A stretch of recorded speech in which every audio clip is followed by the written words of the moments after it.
అధ్యక్ష వీళ్ళు sub critical technology కొని ఇండియా బుల్స్ దగ్గర కమిషన్ కొట్టింది 2015లో 50% ఉత్పత్తి బొగ్గుతోని వాడండి అని చెప్పింది 2023-24లో అధ్యక్ష.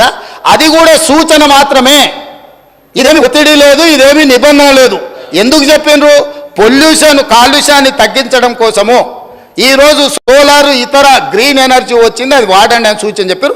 దాన్ని కూడా 2015 నాడు చేసిన తప్పులను కప్పిపుచ్చుకోవడానికి 2023-24 నాటి నరేంద్ర మోడీ గారి ప్రభుత్వం చేసిన సూచనను సభలో ప్రస్తావించి సభను తప్పుదోవ పట్టించి ఈరోజు తెలంగాణ ప్రజల్ని మభ్యపెట్టాలనే ప్రయత్నం చేస్తుండు.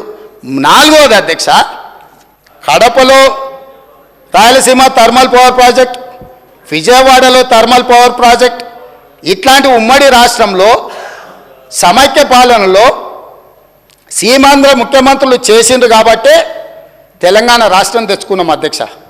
ఆనాడు రాజశేఖర రెడ్డి గారు, చంద్రబాబు నాయుడు గారు ఇట్లాంటి నిర్ణయాలు చేసిండ్రు కాబట్టి తెలంగాణ వచ్చింది.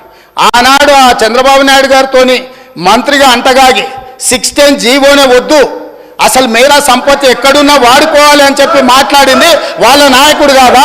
చంద్రబాబు నాయుడు పక్కనే చేరి చంద్రబాబు నాయుడుతో ఇవన్నీ చేయించింది వాళ్ళు కాదా? రాజశేఖర రెడ్డి గారి ప్రభుత్వంలో ఇప్పుడు లేచి ఎగురుతున్న ఆయన వార్డు మెంబర్ కాకపోయినా ఆ రాజశేఖర రెడ్డి గారే కదా మంత్రి చేసింది నిన్ను.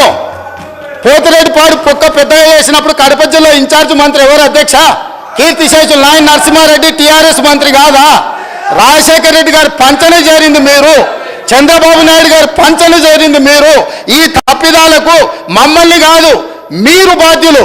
మేము ఆ ప్రభుత్వంలో ఉన్న మా నాయకులు కాంగ్రెస్ యూపీఏ కేంద్రంలో అధికారంలో ఉన్న, రాష్ట్రంలో అధికారంలో ఉన్న శాసనసభను పార్లమెంటును స్తంభింపజేసి తెలంగాణ రాష్ట్రాన్ని సాధించిన పార్లమెంట్ సభ్యులు ఇక్కడ ఉన్నారు. ఇది మా నిబద్ధత. మీరు పదవుల కోసము పెదవులు మూసుకొని రాజశేఖర రెడ్డి మంత్రి పదవి ఇస్తే రాజశేఖర రెడ్డి దగ్గర ఊడిగం చేసింది మీరు. చంద్రబాబు నాయుడు గారు మంత్రి పదవులు ఇస్తే చంద్రబాబు నాయుడు గారి దగ్గర ఊడిగం చేసింది మీరు. మీరా మాకొచ్చి మా చిత్తశుద్ధిని ప్రశ్నించేది? తెలంగాణ బిల్లు వచ్చినప్పుడు ఆ ముందలి సీట్లో చంద్రబాబు నాయుడు గారు కూర్చున్నప్పుడు ఇప్పుడు ఆ మాగంటి గోపి కూర్చున్న అక్కడనే నిలబడ్డా అధ్యక్ష. నేను 53 నిమిషాలు తెలంగాణ రాష్ట్రం ఎందుకు కావాలి, సమైక్య రాష్ట్రంలో ఉమ్మడి పరిపాలనలో జరిగిన అన్యాయం మీద నిటారుగా నిలబడి అక్కడి నుంచి నేను మాట్లాడిన అధ్యక్ష. పునర్విభజన చట్టం వచ్చినప్పుడు ఆయన పక్కలో కూర్చుని ఆయన ఏడున్నాడు మాట్లాడి, ఆయన మాట్లాడింది కదా, తీయండి ఏం మాట్లాడిండు.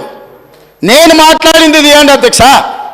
తెలుగుదేశంలో ఉన్న నేను తెలంగాణకు జరిగిన అన్యాయం మీద, ఎడారిగా మారి వలసలు పోతున్న పాలమూరు కష్టాల మీద, తట్ట పని, పార పని, మట్టి పని మీద నేను మాట్లాడిన అధ్యక్ష. వీళ్ళు మాట్లాడలే. నేను ఇవాళ సూటిగా సవాలు విసురుతున్న అధ్యక్ష. ఇవాళ మీ ఎదురుగా పార్లమెంట్లో రికార్డులు తీయండి. పాలమూరులో ఊరు లేకపోయినా, పార్లమెంటులో నోరు తెరవకపోయినా ఇవాళ తెలంగాణ తెచ్చినానికి కేసీఆర్ గొప్పలు చెప్పుకుంటుడు. నేను ఈ ఉమ్మడి రాష్ట్రంలో, ఉమ్మడి ఆంధ్రప్రదేశ్ శాసనసభలో నేను ఎంత మాట్లాడిన తెలంగాణ మీద, సేమ్ సమయంలో పార్లమెంట్లో చంద్రశేఖరరావు నోరన్న దర్శిలో రికార్డులు తీయండి అధ్యక్ష. ఎవరో త్యాగం చేస్తే ఆ త్యాగాల పునాదుల మీద, ఆత్మ బలిదానాలు చేసుకున్న శవాల మీద అధికారంలోకి వచ్చిన వీళ్ళు ఈరోజు మమ్మల్ని అధ్యక్ష తప్పులు పట్టేది. చివరిగా ఇంకొక మాట అధ్యక్ష, ఒక జర్నలిస్టు గురించి మాట్లాడాడు.